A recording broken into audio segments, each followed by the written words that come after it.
Let's talk about Labyrinth for a second. Labyrinth, is this going to be a good deck? There can only be one winner, and you're looking at it. Let's go.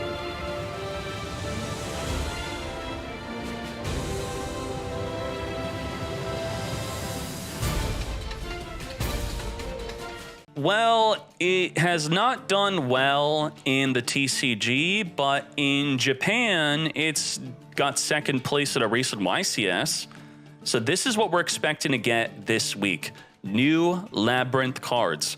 Now, this Mad Lad is not using the Labyrinth boss monster, but I will be using it myself.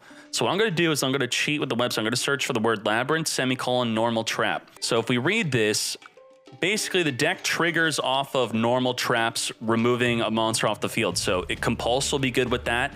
You want to use Compulse. You want to use weight measuring. If your opponent controls at least 2 monsters, then at least 2 more monsters than you, they must send until they control just 1.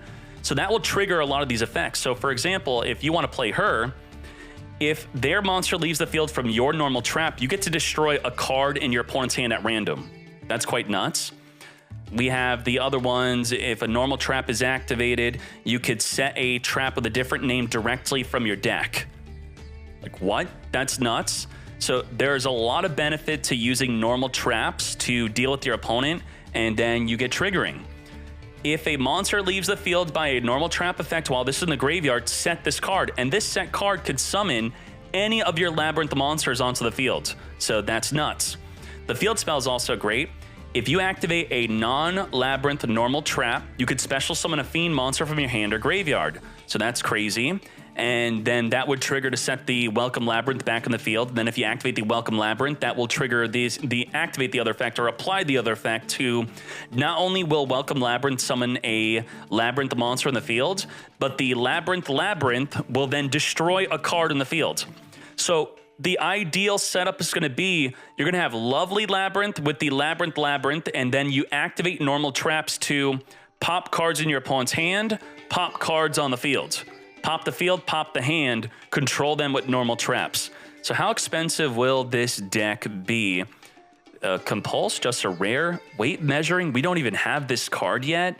So is that going to be a big deal that we don't have this card to support the deck type? We have Skill Drain at 2. Trap Trick will help out a bit. Evenly Matched is a normal trap, so that could trigger some effects there. Pot of P is limited to 1. So, you know, it's going to be interesting how well the deck plays in Master Duel, which I will be playing a lot of it this week. The most popular normal traps, Imperm is not a trap that deals with a monster, gets it off the field. As we saw, this one requires that the monster has to leave the field from a normal trap. So that's why you're pretty much going to be using traps that are not really popular right now. Dimensional Barrier is not going to get it off the field, but it's just a general good normal trap. And what just synergizes with normal traps is Trap Trick. This allows you to grab any normal trap from the deck. Dogmatic Punishment is going to be very good, so I will be ready for that. Now, Runics. What are Runics? Why do we care about Runics? This is what a pure Runic deck looks like. The Runic cards are coming. It's got top 32. And the core goal of this deck is to deck your opponent out. So is this a deck out deck? The Runic cards?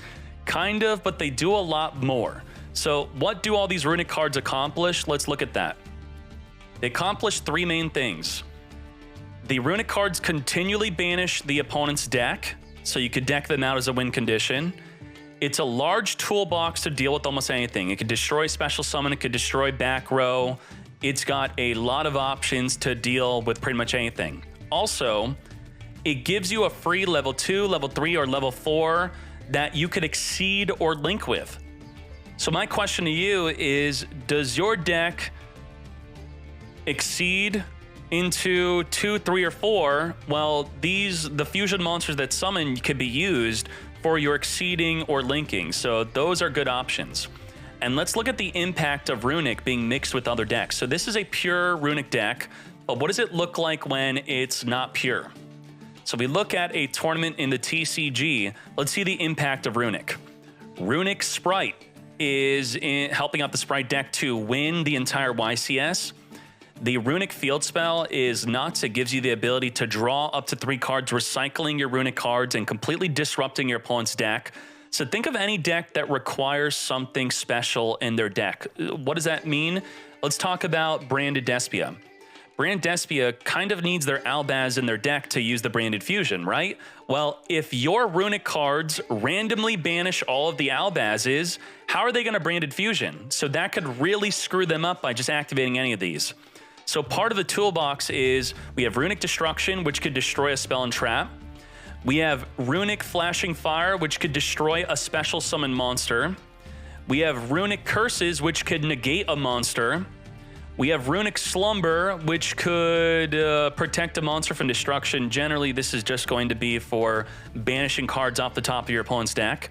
We have Runic Tip that could search for any of those 3 main cards. So the effect to negate a monster, the effect to destroy a special summon monster, the effect to destroy back row. This will search for any of those 3 cards and basically giving any deck that wants to use these access to that.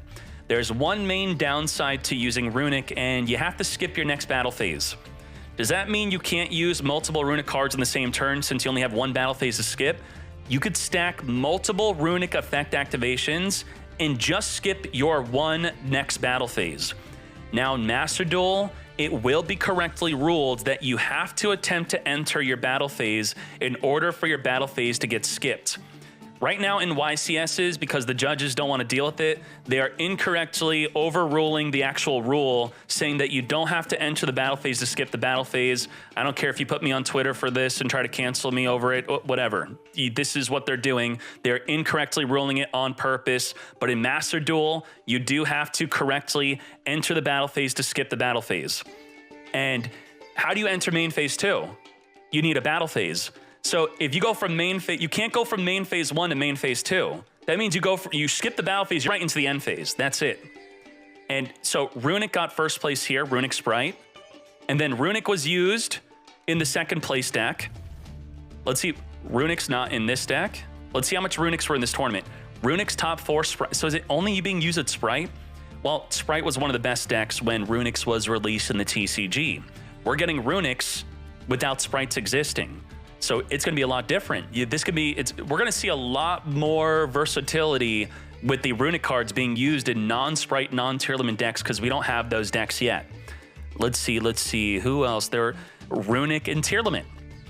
So you can just put this in any deck. Does your deck, and then like I said, the Runic deck, or I should say Runic Sprite, is using the level 2 fusion to make a link or to make an Exceed that requires level 2 monster.